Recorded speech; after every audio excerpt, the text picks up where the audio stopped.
حضور خواب میں فرما رہے، یہ بھی کہہ رہے ہیں کہ تمہیں بیٹا ہوگا اور اس کا نام اشرف ہوگا، اور یہ بھی فرمایا وہ ہمارا ہوگا۔ پیدا ہونے سے پہلے فرمایا وہ ہمارا۔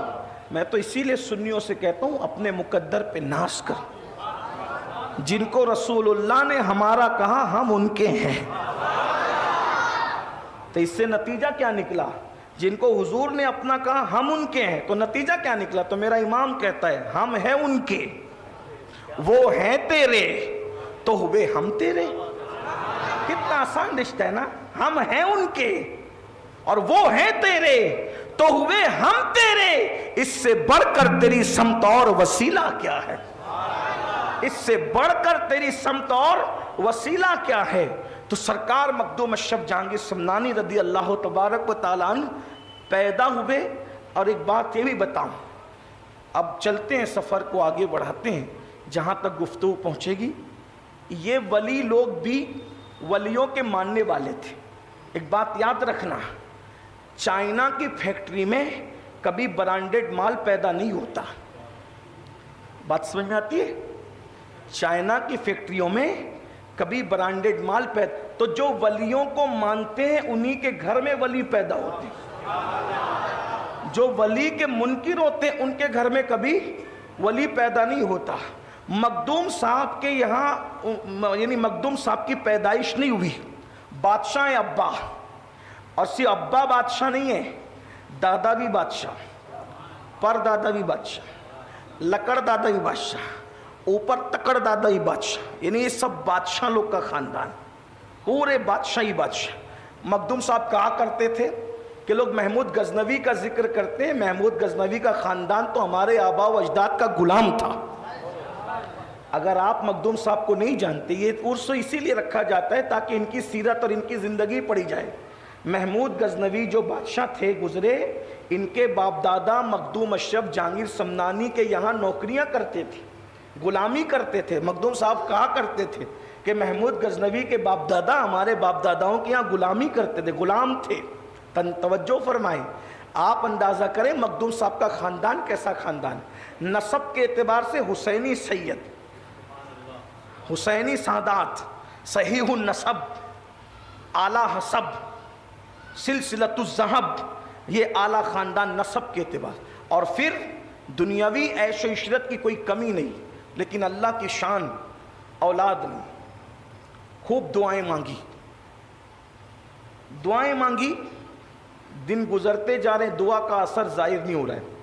اب یہاں ایک شک پیدا ہو سکتا ہے کہ جب وہ حسینی سید تھے، خود آل رسول تھے، تو سیدوں کی دعا تو قبول ہونی چاہیے، تو ان کے ابا دعا مانگ رہے تو یہ دعا قبول کیوں نہیں ہوتی؟ یہ بات بھی آ سکتی۔ تھوڑا بیچ بیچ میں لوگوں کے شکوک و شبہات کا ازالہ کرنا بھی ضروری ہوتا ہے۔ پہلے ایسے ہی سراسر بیان ہو جاتے تھے، لیکن اب جب سے انٹرنیٹ کا دور آیا ہے تو دماغ میں بھی فطور آیا ہے، اس لیے بیچ میں تھوڑا سا رک کر صفائی ضروری ہے۔ ایک بات ہمیشہ یاد رکھنا کہ اللہ والوں کی دعا کبھی فوراً قبول ہوتی ہے، کبھی فوراً قبول ہوتی ہے، لیکن کبھی کبھی اللہ والا اس منزل پہ فائز رہتا ہے۔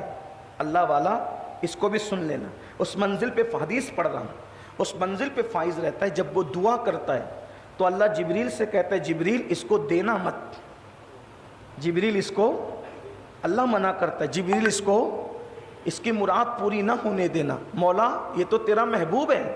ارشاد ہوتا ہے محبوب ہے اسی لیے، اگر دے دے گا تو یہ گڑ گڑانا چھوڑ دے گا، اگر مراد پوری ہو جائے گی تو گڑ گڑانا چھوڑ دے گا۔ اس کا گڑ گڑانا مجھے بہت پسند ہے، اس لیے کچھ تاخیر کی جائے تاکہ یہ گڑ گڑاتا رہے۔ اس کی آواز مجھے پسند ہے، اس کا انداز مجھے پسند ہے۔ تو یاد رکھنا کبھی کبھی اگر دعا قبول ہونے میں تاخیر ہو تو یہ مت سمجھنا کہ مردود ہونے کی وجہ سے، نہیں، کبھی کبھی محبوب لوگوں کی دعا میں بھی بہت تاخیر کی جاتی ہے، کبھی کبھی، تاکہ اور گڑ گڑاؤ اور گڑ گڑاؤ اور مانگو اور مانگو۔ مخدوم صاحب کے والد مانگ رہے، امی مانگ رہی ہے، لیکن کوئی جواب نہیں آتا۔ ایک دن حضرت سیدنا ابراہیم مجذوب، وہ بھی ابراہیم تھے، انہوں نے کہا کہ مبارک ہو، دعا کرتے ہیں اللہ بیٹا دے گا۔ وہ دیوانے تھے، مجذوب تھے. اور اس کے بعد پھر جیسے انہوں نے بشارت دی، اس بشارت کے بعد گھر میں خوشی آ گئی، اور یہ خوشخبری مل گئی کہ حضرت خدیجہ بیگم جو ابراہیم نور بخشی رحمۃ اللہ علیہ کی بیوی ہے، ان کے شکم میں بچہ ہے. 9 مہینے پورے ہوئے تو وہی جو ابراہیم مجذوب بشارت دینے آئے تھے، دعا دینے کہ اللہ بیٹا دے گا اور اللہ پاک اولاد دے گا، وہ چونکہ پورا جو سمنان تھا ایک علاقہ، تو سمنان کے بادشاہ تھے. تو جب شام ہوتی تھی تو شام کے وقت فصیلیں ہوتی تھی پہلے شہروں میں، اس کو شہر پناہ کہتے تھے، فصیل کہتے تھے. تو شام کے وقت شہر کے دروازوں پر جو بہت بڑے بڑے دروازے ہوتے تھے، تالے ڈال دیے جاتے تھے اس زمانے میں، تاکہ رات کے وقت کوئی اندر نہ آ سکے اور اندر سے کوئی باہر نہ جا سکے. پہلے ایسے فصیل ہوتی تھی. اپنے بھی مالیگاؤں شہر میں آپ دیکھیں گے کہ جو پرانا شہر آپ کو دکھے گا قلعے کی طرف، تو اس کی بھی فصیلوں کے کچھ نشانات ابھی تک موجود ہیں. تو ایسی آپ پرانے شہروں میں جائیں گے تو آپ کو فصیلیں، بڑی بڑی فصیلیں نظر آئے گی. تاریخی شہروں میں جاؤ گے تو اب بھی کچھ نشانات باقی ہے. تو وہ مجذوب رات کے وقت اعلان کرتے پھر رہا تھا باہر سے ہی، سمنان کے باہر سے، کہ لوگوں شہنشاہ ولایت، ان الفاظ سے ابراہیم مجذوب کا اعلان تھا، شہنشاہ ولایت، آفتاب ولایت، قطب الوقت، ابو الوقت، وقت کا غوث العالم اب دنیا میں آنا چاہتا ہے. فصیل کے باہر اعلان ہو رہا ہے. اب فصیل کے باہر اعلان کرتے کرتے تو سارے تو دروازے بند تھے، بڑی بڑی فصیل تھی. اچانک وہی آواز شہر کے اندر سے آنے لگی، اور شہر کے اندر سے ہی پتہ نہیں وہ دیوانہ کس طریقے سے اندر آ گیا. اللہ والوں کی یہ بھی کرامت ہے کہ ان کے لیے بہت ساری دیواریں رکاوٹ نہیں ہوتی، کیونکہ جو اللہ کا دوست ہو جاتا ہے اس کو اللہ بہت طاقت دیتا ہے، بہت قوت دیتا ہے. بخاری شریف کتاب الزہد کی حدیث ہے، اللہ فرماتا ہے میں اس کے ہاتھ ہو جاتا ہوں، میں اس کے کان ہو جاتا ہوں، میں اس کی آنکھ ہو جاتا ہوں، میں اس کے زبان ہو جاتا ہوں. اللہ پاک اس کو اتنی طاقت اور قوت دیتا ہے، اس قوت اور طاقت کا اندازہ نہیں کر سکتے. تو فصیل کے باہر اعلان کرتے کرتے وہ فصیل کے اندر اعلان کرنے لگا. پھر اچانک صبح کو یہ بات آئی کہ ابراہیم نور بخشی کے گھر میں بیٹے کی ولادت ہوئی. تو پھر وہ گھر میں آ گئے، محل میں آ گئے، کسی کو کوئی خبر نہیں. اتنے پہرے کے باوجود گھر میں آ گئے. کہا ذرا اس مبارک مسعود بچے کو دکھاؤ تو صحیح، جس کے لیے ہم نے دعا کی تھی، جو شہنشاہ اقلیم ولایت ہے، جو آفتاب ولایت ہے. اللہ اکبر. تو جب یہ کہا کہ چلو بھئی چہرہ دیکھ لو، تو جس وقت ابراہیم نور بخشی مخدوم صاحب کا چہرہ دیکھ، چند گھنٹے کے تھے مخدوم صاحب، چند گھنٹے کے، جب چہرہ دیکھ رہے تھے، چہرہ دیکھتے دیکھتے مخدوم صاحب نے آنکھ سے اشارہ کیا. کس کو؟ ابراہیم نور بخشی، ابراہیم مجذوب کو آنکھ سے اشارہ کیا. آپ بتائیں چند گھنٹے کے بچے ایسے آنکھ سے اشارہ کرتے؟ پیغام دیا ہے، کبھی پیغام لیا ہے، نظروں سے محبت میں بڑے کام لیا ہے. آنکھ سے اشارہ کیا ہوا کوئی سمجھ نہیں پایا.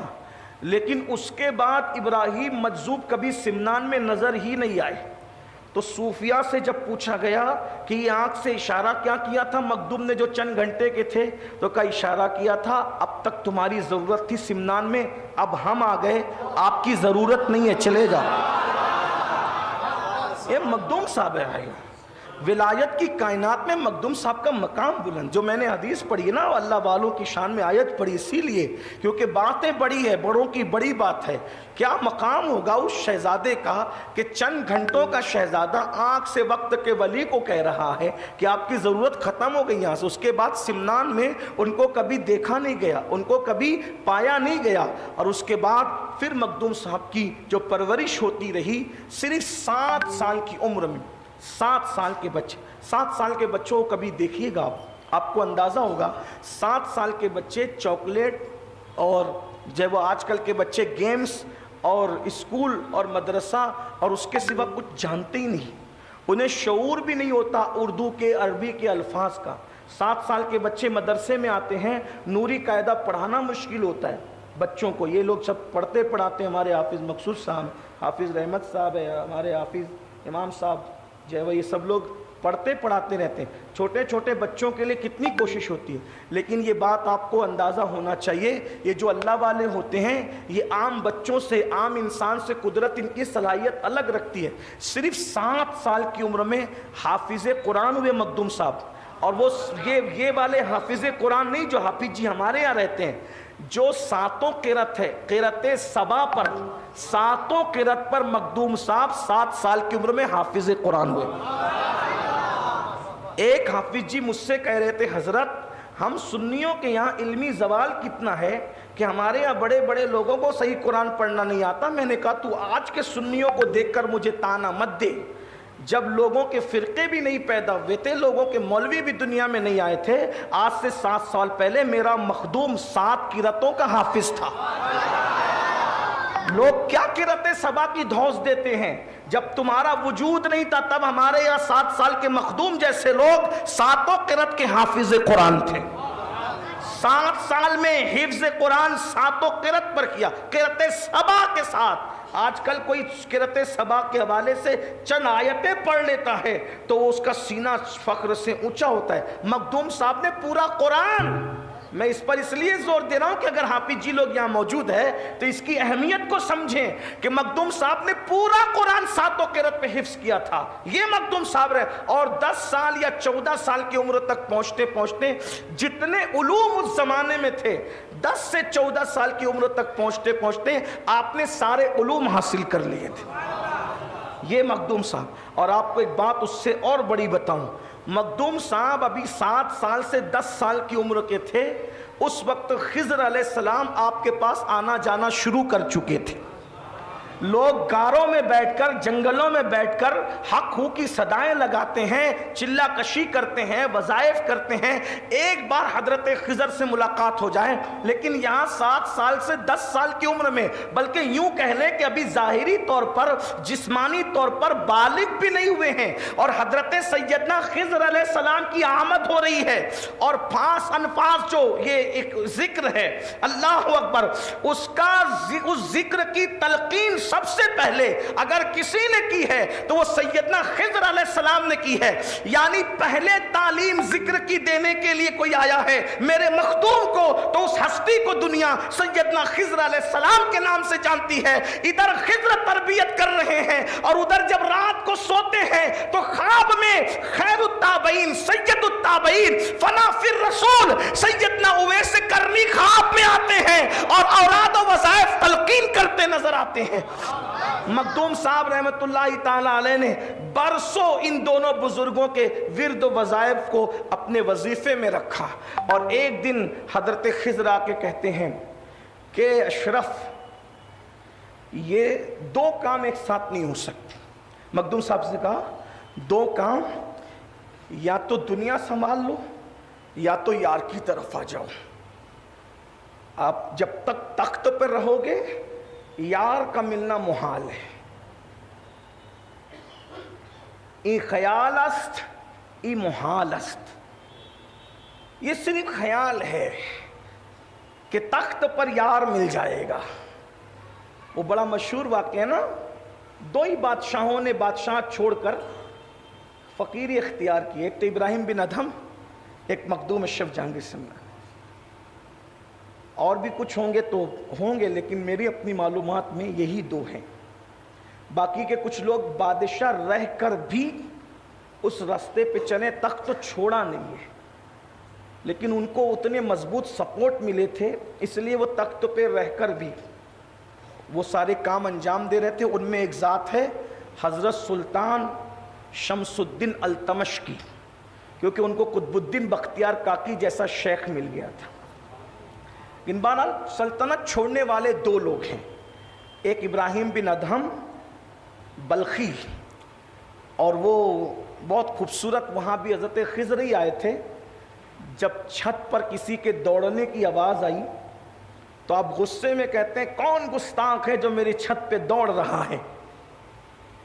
تو آواز آئی برا نہ مانے ہمارے اونٹ کھو گئے ہیں، ہم اس کو تلاش کرنے کے لیے آئے۔ تو غصہ اور بڑھ گیا، بادشاہ تھے نا، غصہ اور بڑھ گیا، گستاخ، کیا کبھی اونٹ بھی کسی کی چھت پہ ملتے؟ اونٹ کوئی اڑنے والی چیز ہے جو اونٹ چھت پہ ملنے لگے؟ تو بڑی سادہ سی آواز آئی، ابراہیم اگر اونٹ چھت پر نہیں مل سکتے تو یار بھی نرم گدوں پہ نہیں مل سکتے، اگر یار کو پانا ہے تو پھر راحت چھوڑنی پڑے۔ یہاں ایک بات میں آپ سے بھی کہتا ہوں آگے بڑھنے سے پہلے، ہم لوگ بھی اتنے دنیا دار ہیں کہ 3 بار پیٹ بھر کے کھائیں کہ صبح کی ڈکاریں دوپہر تک آتی رہے اور دوپہر کی ڈکاریں شام تک آتی رہی.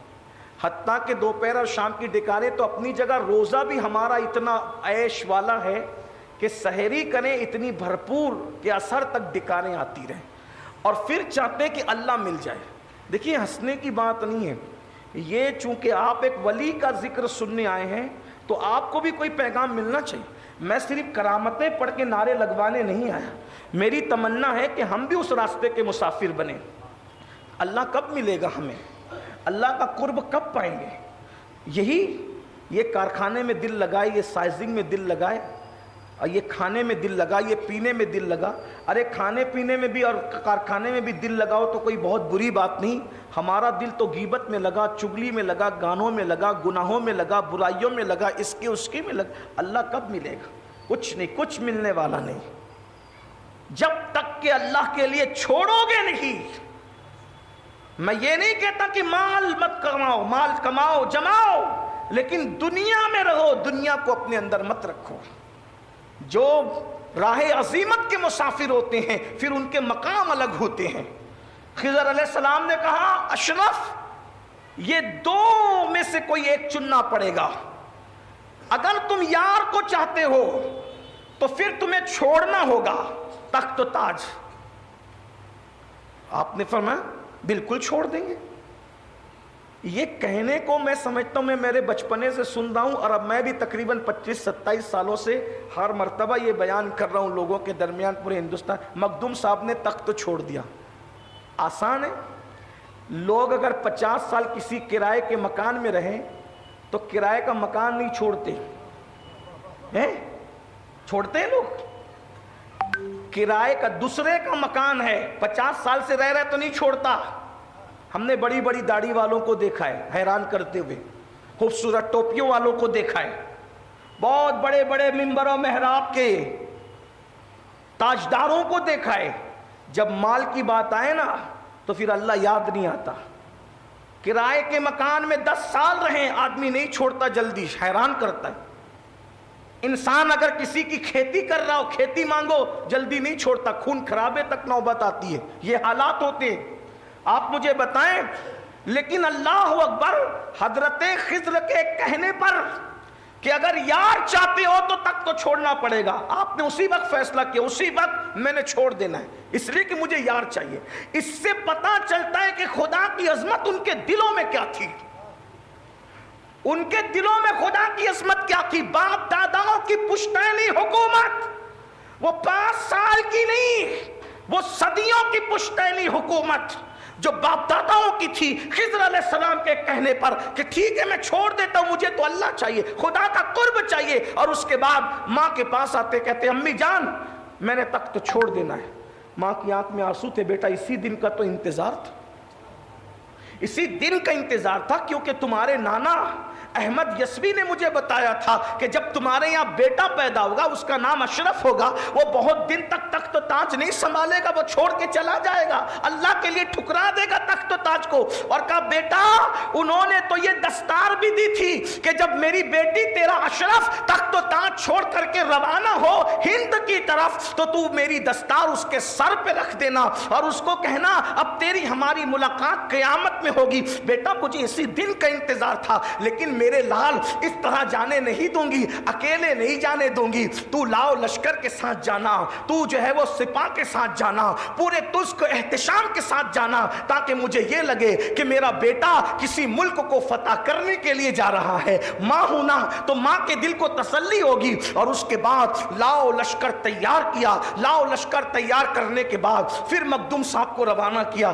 لیکن مخدوم صاحب اللہ اکبر، ایک مقام آیا، کچھ لوگوں کو بھیجا، کچھ لوگوں کو بھیجا، کچھ لوگ، آخری میں مخدوم صاحب کی زندگی یہ ہوئی کہ پاس میں صرف ایک کٹورا رہ گیا تھا اور ایک کمبل رہ گیا تھا، کالا کمبل. ان کی نشانی تھی کالا کمبل، وہ کالا کمبل رکھتے تھے اپنے ساتھ.